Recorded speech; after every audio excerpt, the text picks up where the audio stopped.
ahoj, čau. Ja som Maja, a ty? Ja som Ali.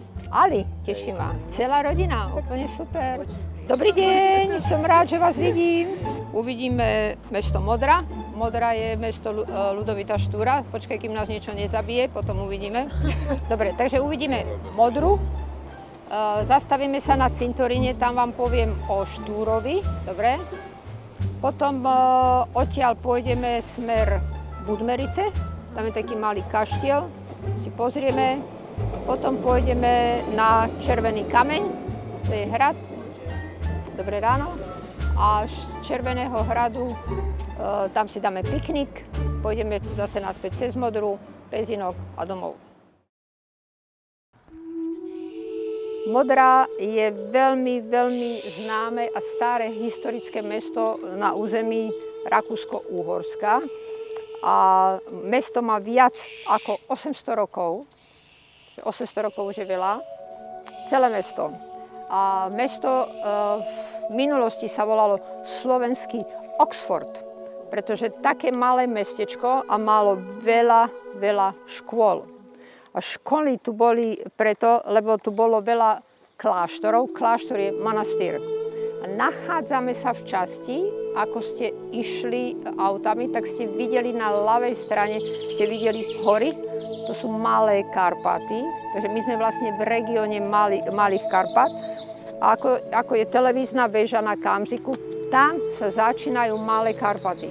Vy ste z Ukrajiny, že už tie Malé Karpaty pokračujú ďalej, keď ste cestovali po Slovensku, ide ako Malá Fatra, Veľká Fatra, Vysoké Tatry a potom už sa pri vás už sa točia, už je Zakarpatie a tie Karpaty idú dole do Rumunska. Takže teraz vidíte, že my sme vlastne na začiatku Malých Karpat. Z 13. storočia, takže je staručky, je renovovaný, rekonštruovaný a nemôžeme ísť dovnútra, ale keď pôjdete naspäť, tak tam je také malinké okienko a táto ťa zdvihne a ty uvidíš, dobre? Že keď sú svadby, tak niekedy tu ľudia majú svadbu. Čo je ešte zaujímavé na tomto našom regióne, ako sme išli, je Pezinok a Modra, že my sa nachádzame v regióne, kde sú dve náboženstva. Sú tu katolíci, ako viete, že katolické náboženstvo je na Slovensku skoro 80%, katolíkov je najviac, sme rímski katolíci, a potom sú tu evanielici, alebo luteráni.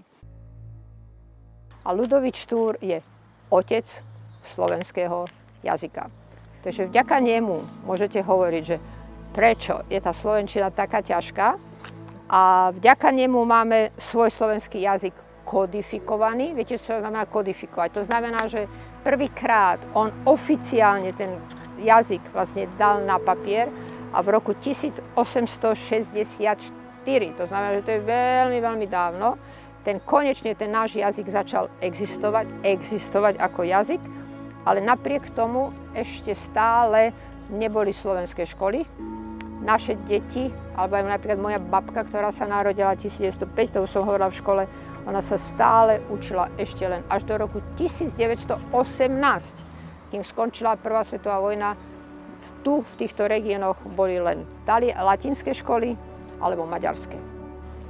Nachádzame sa na takom, ako my hovoríme, že pietnom mieste a veľmi významnom, že ako vidíte, v strede je napísané meno Ľudovít Štúr, na pravej strane je meno Pavol Zoch a na ľavej strane je napísané meno Karol Štúr, ktorý bol jeho brat. Oni boli niekde pochovaní tu, tak ale zachovali, chvála Bohu, že zachránili ten pôvodný starý náhrobný kameň. Ľudovít Štúr je pochovaný tu spolu s bratom a s Pavlom Zochom. Prečo prišiel Štúr do Modry? To je tiež taká otázka, že nezostal v Bratislave. Tak ako bol už kodifikovaný slovenský jazyk, tak Štúr sedel v uhorskom parlamente, zastupoval Slovákov, čo sa Maďarom veľmi nepáčilo. Nepáčilo sa im, že začala sa ako Slováci začali, hlavne študenti, tak ako sú aj u vás, keď bola oranžová, pomarančová revolúcia, ako na Slovensku hovoríme, tak to začali študenti. Vždy študenti sú tí prví, ktorí idú do tých ulic. A to isté bolo v Bratislave, že keď bolo zasadnutí, ako vy hovoríte, Duma, toho parlamentu uhorského, kde reprezentoval Štúr Slovensko. Tí študenti vždy boli pred tým parlamentom a kričali ako Slovensko s Slovákom. Chceme hovoriť po slovensky, nechceme už hovoriť po maďarsky. Mohol chodiť len do parlamentu, ten deň, keď bol, ale nesmel žiť v Bratislave. Vybral si mesto Modra úplne náhodou, medzi tým jeho brat Karol Štúr. Prosím ťa pekne, ja si musím dať čierne okuliare, aby som videla jak Marilyn Monroe, lebo takto vyzerám jak Maja Vrábelová a teraz sú trošku krajšie. Dobre, tak prosím vás, Marilyn Monroe vás sprevádza. Ešte, počkaj, daj si to. Tak, a ten Karol Štúr bol evangelický, áno, my sa tak učíme zábavne. Čo si myslíš, že my sme škola, my sme také šutky máme, že... To je môj asistent a toto potrebujem. Toto je môj druhý asistent. Tak. Môj zlatý. Tak, teraz.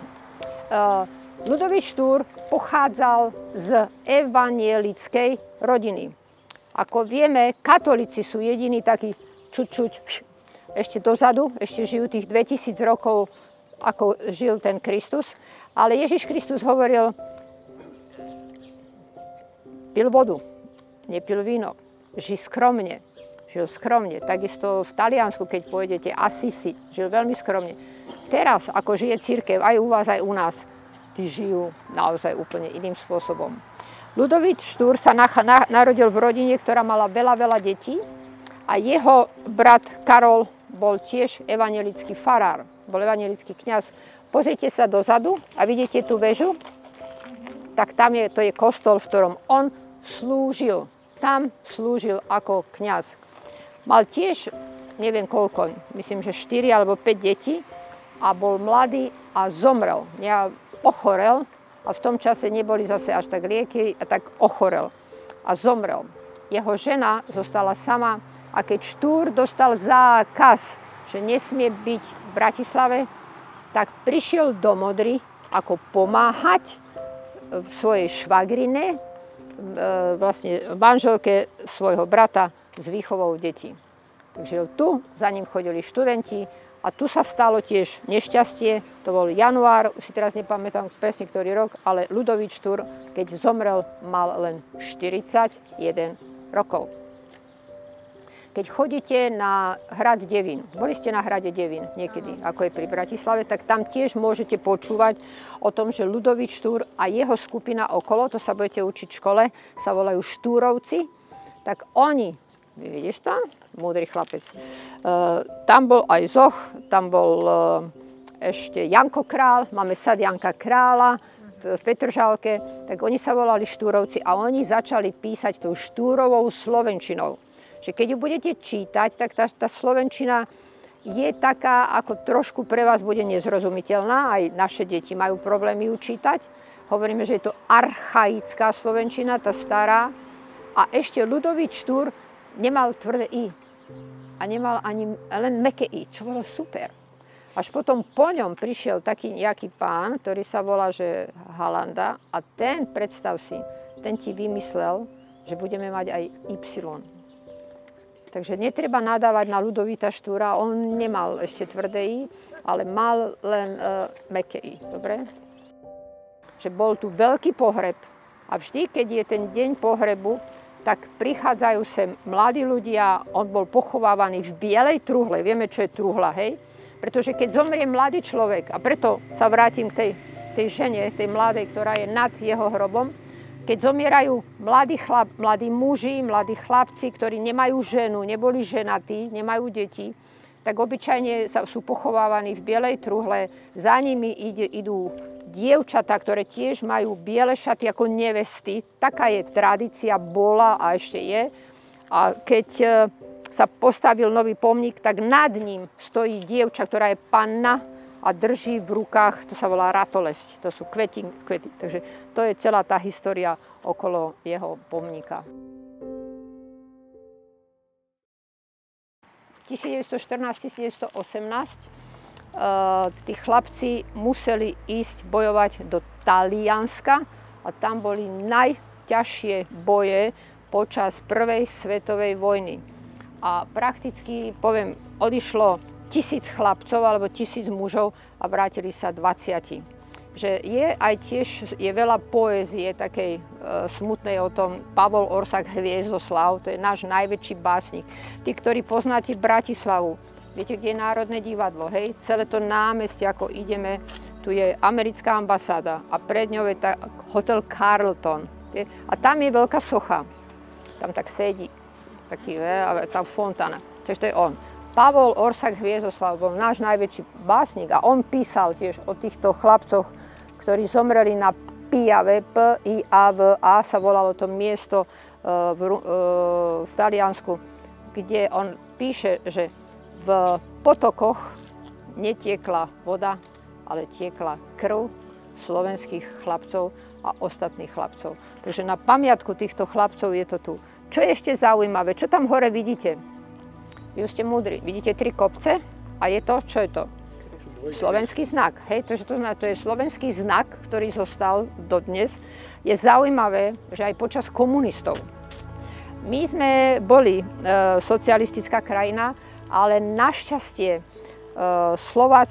Československo a Poľsko, ešte aj Maďarsko, sme boli 3 krajiny, kde tá religia, ako my hovoríme, alebo vy hovoríte náboženstvo, my hovoríme náboženstvo, vy hovoríte religia, že tí komunisti tie kostoly nezatvorili. Nemohli ich zatvoriť, pretože tí ľudia nedovolili tie kostoly zatvoriť. Ja si pamätám, keď som bola v tom Krasnodare alebo v Moskve a chceme ísť, že kde je cirkov, Vaskresenie, idete na služby Božie, tak tam bolo napísané, že muzej neработает. No pre mňa to bol šok. Ako je muzej? Veď to je kostol, hej? Že tie kostoly v Sovietskom zväze boli zatvorené. Oni ich otvorili môže byť na Roždestvo, hej, alebo keď bol Nový rok, u nás sú Vianoce, ale tieto kostoly boli otvorené. A zaujímavé je, že ten slovenský znak tu zostal aj počas toho, keď sme boli ako komunistická strana. A to je informácia zase pre vás, to sme boli od roku 1948 do 1990 a potom sme spadli.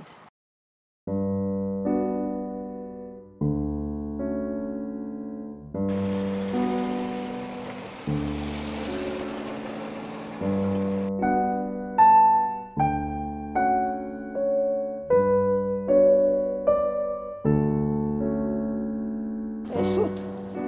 To sa volá súd. A toto je keramika, vidíš ju? Ďakujeme. Tu, áno. Ale tu je dom, v ktorom zomrel Štúr a konkrétne v tejto izbe. Môžete sa aj pozrieť, keď vidíte v tejto izbe. A v tejto izbe.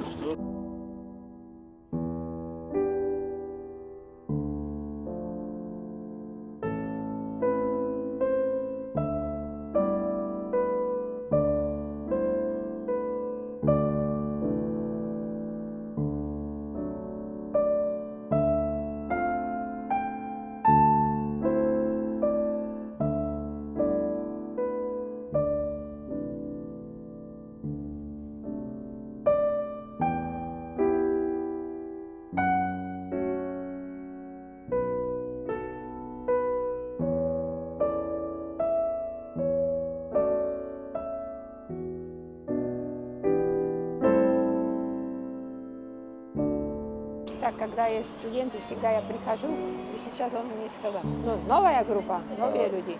Мороженое тоже делают по-своему? Да, по-своему, как в Македонии, поэтому мороженое очень хорошее.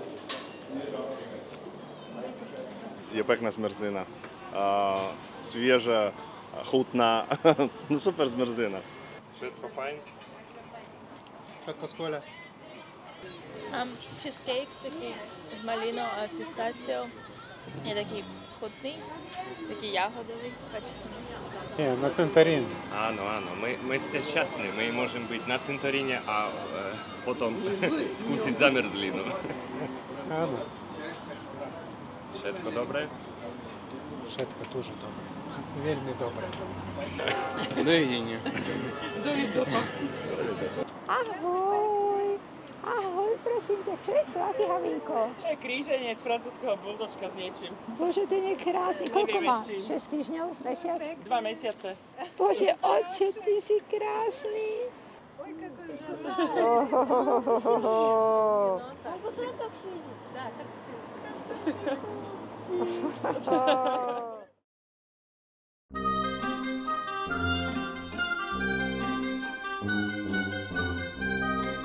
Ich korene sú maďarské, že oni boli maďarská noblesa a celé Malé Karpaty, ako začíname, patrili im. Oni kúpili Malé Karpaty, v Bratislave majú paláce, Červený kameň je ich, Smolenice sú ich, tento Budmerice.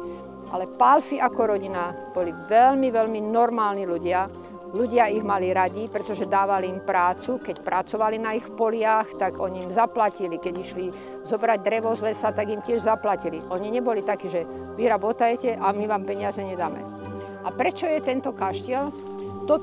Táto žena, do ktorej sa on zamiloval, on ľúbil sa, ona povedala, tam bol veľký vekový rozdiel, vidíte, ona bola oveľa mladšia ako on a ona povedala, budem tvoja žena, ak mi postavíš kaštiel, ktorý si ja vyberiem. Dobrá baba. A ona ho zobrala do Francúzska a oni išli po rieke Loire a ona sa pozerala doprava, doľava a zrazu, že this one. A tam zbadala tento kaštiel, ktorý teraz uvidíme a on postavil ten kaštiel pre ňu. Pekné muž. Tak. To je kaštiel a toto okolo je anglický park. Lebo máte francúzsky park, ten je taký olala, hej, také tadara. A anglický park je taký divoký, taký díky, že tu môžete behať, keď prídete aj na budúci krát, zoberiete si auto, môžete si urobiť piknik. A každá bohatá rodina má svoj erb, presne tak. A tá ľavá strana, tam je jeleň. To vám budú hovoriť tiež na Červenom kameni. To je erb rodu rodiny Pálffy. A napravo to je jej erb, tej kontesy, ktorá chcela tento kaštiel. Takže preto sú tam dva erby a tá koruna, to znamená, že oni boli ako šlachta. Šlachta po slovensky, po rusky znamená dvarianstvo, hej. A môže dvariane, hej. Hodiny fungujú, takže toto je erb, to sú Budmerice.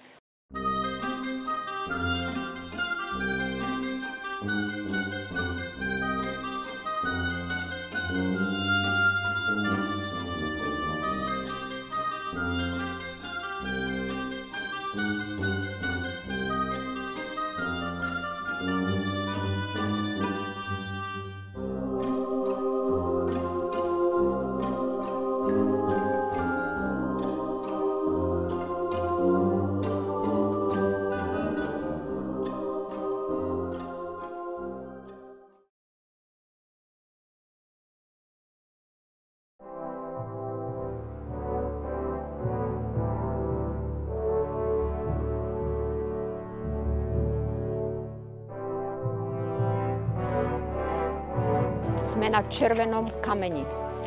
Hrad Červený kameň, ktorý patril rodine Pálffy, tak ako Budmerice.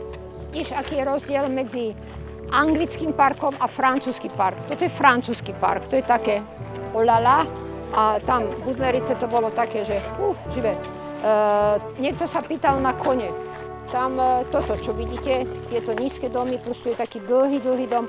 Tam boli kone. Hej, teraz už nie sú, ale tam boli kedysi kone. Vidíš, to veľké? Tam boli kone.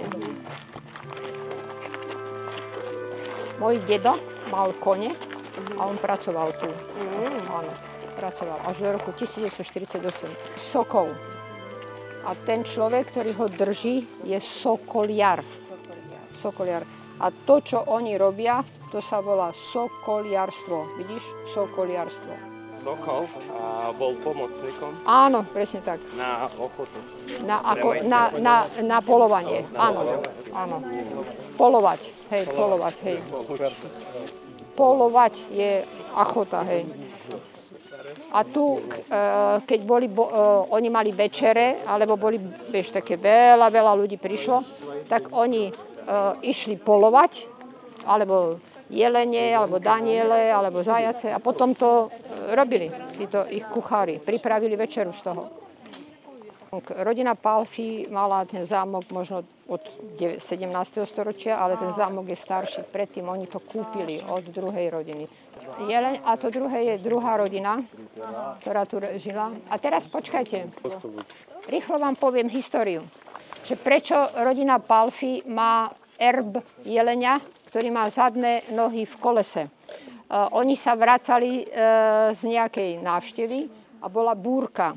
A tie kone ťahali kočiar. Vieme, čo je za tým. A pretože bola búrka, tak tie kone sa splašili. To znamená, boli dikie. A tie kone išli. A oni už skoro ako sa prevrátili, keď cez cestu preskočil jeleň. A ten jeleň preskočil a jeho zadné nohy, ako bol ten koč, on dal do toho, jeho zadné nohy vlastne sa zlomili a oni zastavili koč. A na pamiatku, alebo vďaka tomu jeleňovi tá rodina prežila. Tak preto je ten jeleň. Tak toto je most, ktorý vlastne chránil, ako hovoríme, vstup do hradu. A tu bola voda. Hej? To znamená, že keď aj sa oni dostali cez tieto alebo dali sem, ako hovoríte, tú liesnicu, tak odtiaľto oni liali horúcu smolu, ako asfalt, alebo niečo horúce a vlastne tak oni chránili ten hrad. Tento hrad nikdy nedobili ani Turci, ani nikto. Dobili tento hrad, bohužiaľ, sovietská armáda, ja hovorím k sažaleniu. Sovietská armia 1944-45 zničili všetko.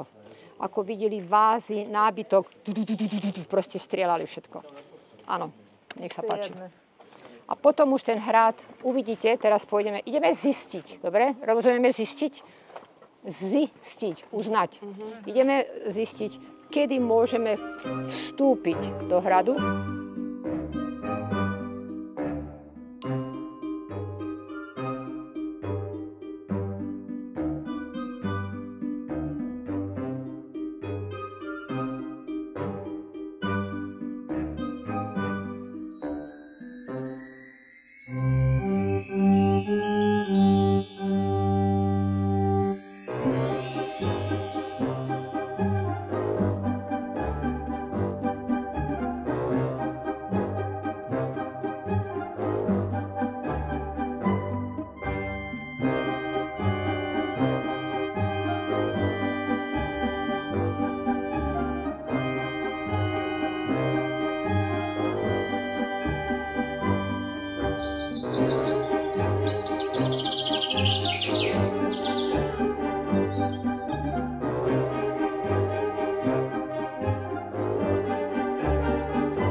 Veľmi sa mi to páčilo, lebo sme boli na Krásnom kameni.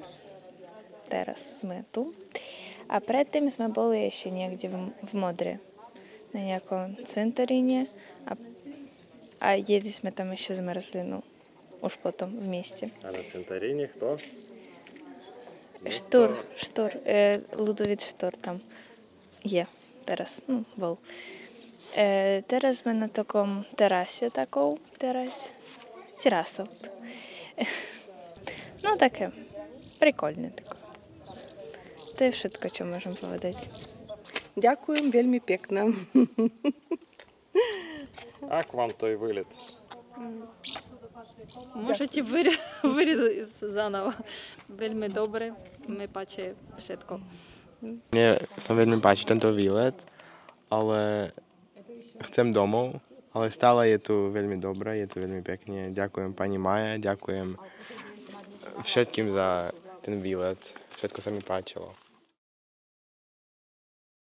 A to, čo oni teraz upravili to námestie, zámok už sa nevolá zámok Pálffy, ale sa volá zámok Šimak, lebo to kúpil nejaký bohatý podnikateľ, ktorý má peniaze. A teraz tu, na tomto zámku, dvakrát, ako vidíte, čítate, sú koncerty. Že sú tu letné koncerty, ktoré sú tu, alebo teraz, ako je vidieť na tom parkovisku. Že je tu celkom zaujímavé si kúpiť ten lístok, ale je mi to ľúto, že dokonca tu je taká malá predajňa, kde predávajú aj keramiku a o 4:00 je to zatvorené. Je to veľmi čudné. Takže poďte, ideme sa pozrieť trošku do mesta. Dobrý deň, devčatá. Chceme sa opýtať, že či tu máte aj takých pávov, ktorí majú chvosty. A kde sú? Pôjdete dokola tak. Ale teraz nedvíhajú chvosty. Nedvíhajú chvosty? Nie, to len niekedy, to najviac na jar, keď je rúja. To majú svoje obdobie. Teplo je, no. Áno, Ale na tej strane by mali byť. Ešte těch sliepok naháňať s tými chvostami. Teraz sú leniví. Partia ich je. Ale 10 nebo koľko. Hej? No dobre, ďakujeme, pekný deň, dovidenia. Včera chodili, dnes sú unavení. Ešte 2 zástavky som vám chcela dať, navyše. Všetci ste mŕtvi. Tam rodina mŕtva, tuto je Táňa už polomrtvá, čaká, kedy príde domov. Štefaník povedal, žil som život v sekundách a žil som krásny život, ako keby vedel, že zomrie. To bolo tesne predtým, ako to lietadlo z toho Talianska odlietalo. Žil som život v sekundách a žil som krásny život. Ale lepšie ako hovoriť, kto je Štefaník, je tam ísť pozrieť. Je lepšie. To je asi tak 1,5 hodiny odtiaľto. On je najväčšia slovenská alebo československá osobnosť. Sama je bolšia čechoslovenská ličnosť. A vďaka nemu mali sme Československú republiku. On spolu s Tomášom Garriguom Masarykom pomohli založiť Československo 28. októbra 1918.